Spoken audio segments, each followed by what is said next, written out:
In solo leveling, Mrs. Norma Selner enters the room as Michael Connor introduces her to Jin Woo as the only person in the world who can help hunters exceed their power limit. Jin Woo notes that she has a different aura than other awakeners. Michael asks Norma to explain her powers, and she tells Jin Woo that he probably can't believe it and that all the other hunters had eyes like his too. But once they experience it, they have no choice but to cling on. Norma reviews common hunter knowledge with Jin Woo, explaining that all awakeners have a limit, and no one can exceed it unless they are reawakened. However, she has the ability to help them surpass that limit by going through 3 stages. She's not sure whether to call it reawakening by force or raising their potential. Michael reassures Jin Woo that what she's saying is true, but once she uses her power, she needs to rest for a long time, so only a few awakeners can be chosen each year. Jin Woo asks about the efficiency of the ability, and Norma responds that it depends on the person, but after the 3rd stage, they can potentially feel 20 or even 30% stronger. Jin Woo realizes why Hunter Huang Dong-soo moved to America despite the criticism. Who could refuse such an offer?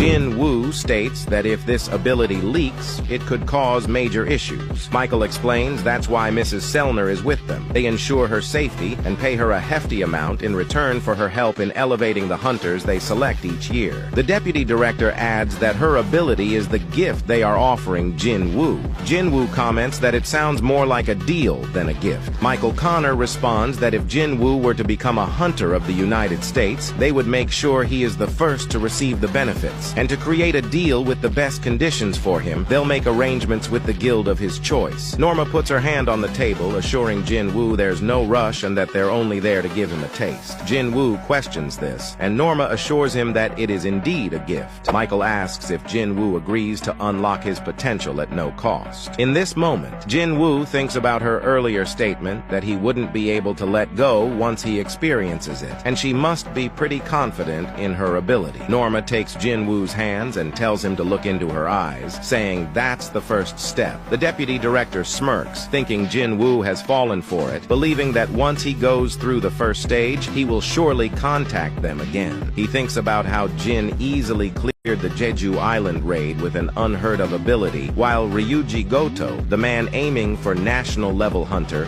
failed. He questions where Jin's limit lies while Norma is taken inside the mysterious hunter, surrounded by bottomless darkness. She looks around and sees a face. Suddenly, the face looks back at her and she opens her eyes, screaming. The guards all point their guns at Jin Woo, questioning what he's done to the woman, but Michael quickly tells them to lower their guns, asking them if they know who the person in front of them is. Calling them morons, he tells them to go take care of Mrs. Selner if they're so worried. Jin Woo sits flabbergasted as the deputy director tells the guards that if Thomas Andre or Liu Zhigang were sitting there, they'd all be dead right now. He then asks Norma what's wrong, but she's too shaken up to say anything. Michael tells Jin that Mrs. Selner doesn't seem to be feeling well today and asks if they can contact Jin Woo another time before telling Adam to escort the hunter back home. After Jin Woo leaves, Michael asks Selner what happened. She shakily states that Jin Woo is a very powerful king. This shocks Michael Connor as he asks if that means Jin Woo is on par with the national-level hunters. Selner responds with, "No, I'm not sure," saying she's never experienced this before. He is a king, but not like the others. She explains that when she looked into him, he was also looking back at her. The shaken woman also says that it wasn't Sung Jin Woo, but rather the endless darkness inside of him. Stuttering, she adds, "And he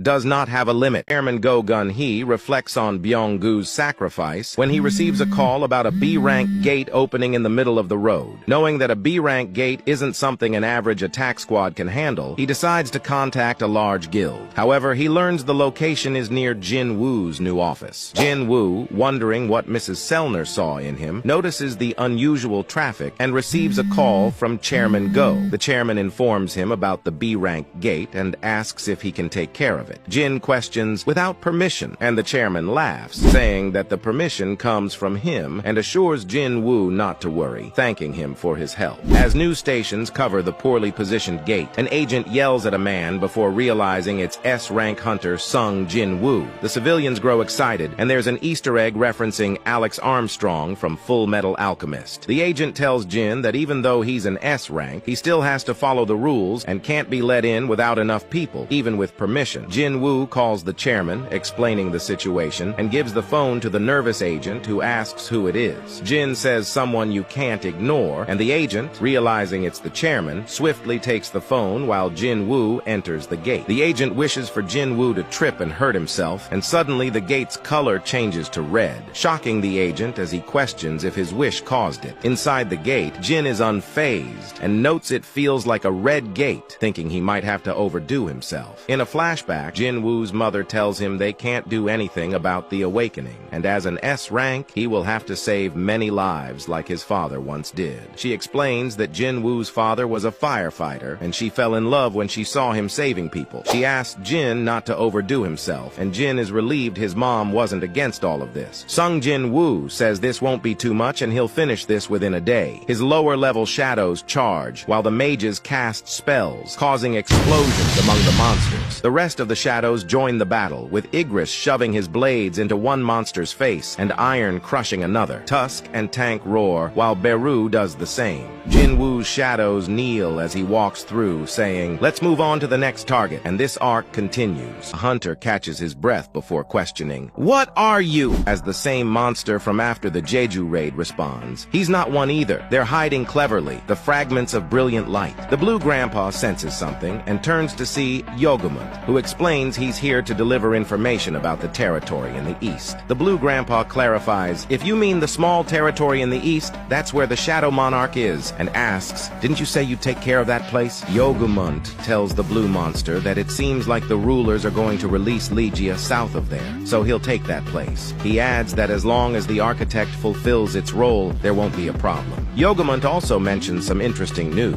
as it's been confirmed that the greatest fragment of brilliant light is there. The blue grandpa chuckles, finding it interesting that Yogamund came here to tell him that. Yogamund asks what he'll do about it, and the grandpa responds, "If you're willing to yield that to me, then by all means. But more importantly, it looks like we were lured here. They say a guy like that couldn't possibly have a fragment of brilliant light," as a hooded man steps closer, surmising he's here to get in their way. The hooded man questions if by the small territory in the east, they mean Korea. The blue man questions why it's of any interest to him, and Yogamund tells the Monarch of Frost that he doesn't think he has time to play around. The Frost Monarch tells the man to try and stop them if he can as they begin walking through a gate. The man summons daggers and charges at him, saying, "I won't let you escape," slashing at the Monarch, who blocks with an ice barrier. The blue grandpa grins as the man looks with determined grit, and a massive explosion happens.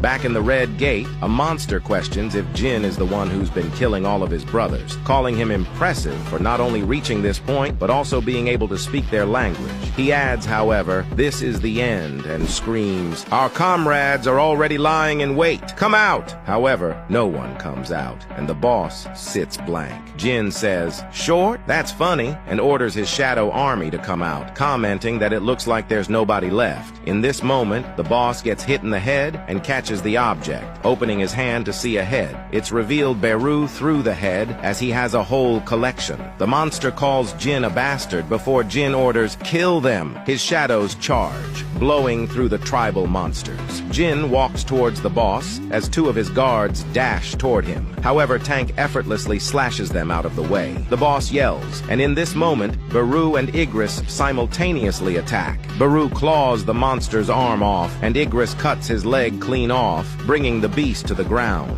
Tusk uses Hymn of Giants before activating his gravitational magic to smash the monster into the ground. Jin walks closer to the monster, saying, "Answer my questions. It'll be less painful for you if you do." Unfortunately, Jin didn't learn anything this time either, as he concludes that the system is definitely interfering. As he reaches into his inventory, he says it's fine